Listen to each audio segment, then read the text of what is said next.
Welcome to the Hotelligence Podcast, your strategic vantage point on the changing landscape of hotel safety. Hosted by Jim Kortz, a retired FBI DHS investigator, and Don Carr, a former frontline security owner-operator with years of first-hand incident response experience on hotel properties. Every episode brings you closer to understanding the full picture and what the future may hold. Let's begin. Welcome to the very first episode of the Hotelligence Podcast. I'm Don. I spent years responding to incidents on hotel properties and in multifamily environments when I owned and operated boots-on-the-ground security guard companies. One of the biggest misconceptions I saw during that time was the belief that hotels were sitting on information that they could use to prevent problems, if only they chose to do so. And I'm Jim.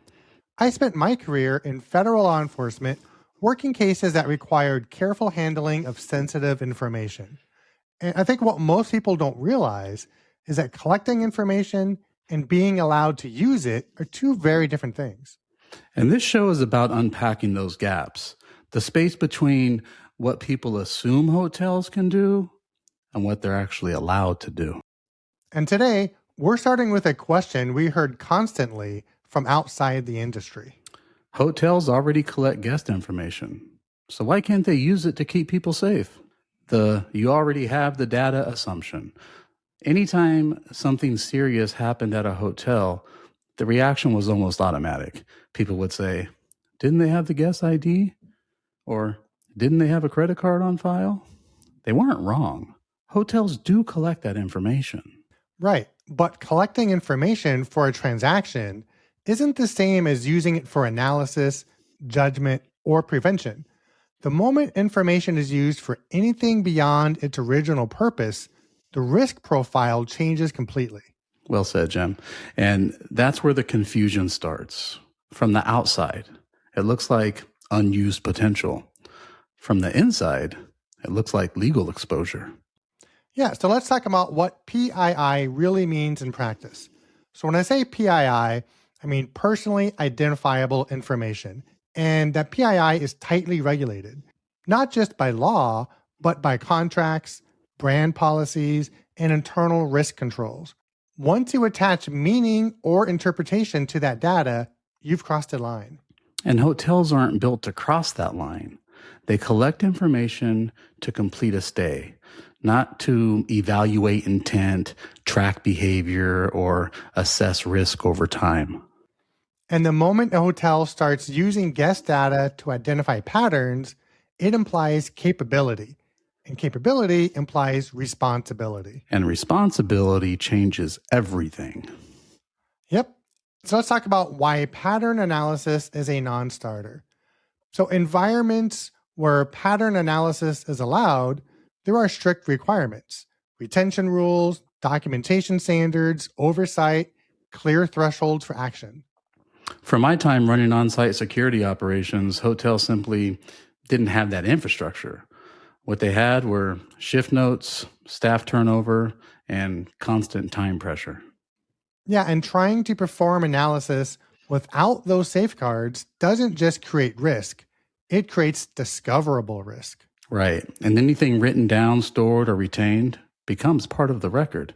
And once it's part of the record, it can be questioned, challenged, or reframed later. So the discovery problem. One of the biggest drivers of hotel behavior I saw was discovery. If something exists in writing, it can surface in a lawsuit. Notes that were never meant to imply judgment can be interpreted as such later. Partial observations can be reframed as ignored warnings. So hotels are careful, not because they don't care, but because documentation creates obligation after the fact.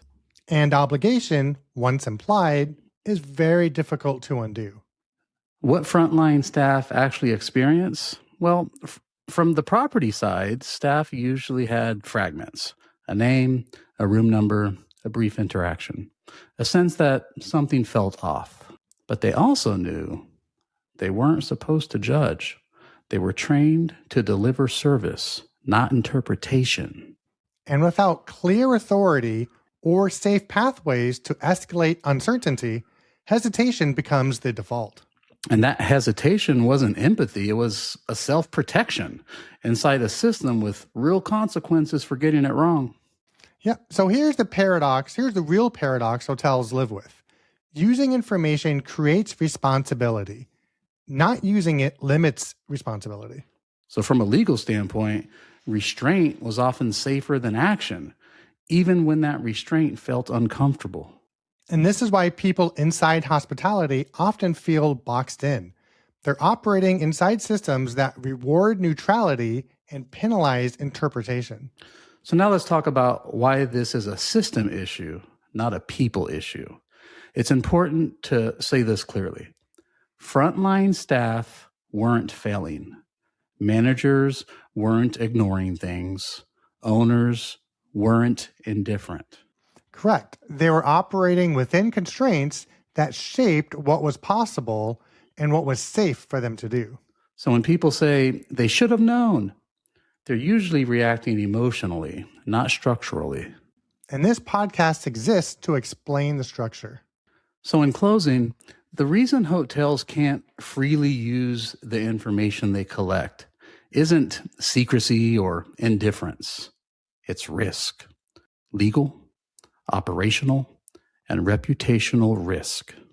Understanding that reality is the first step to understanding why so many well-intentioned ideas don't work inside hospitality.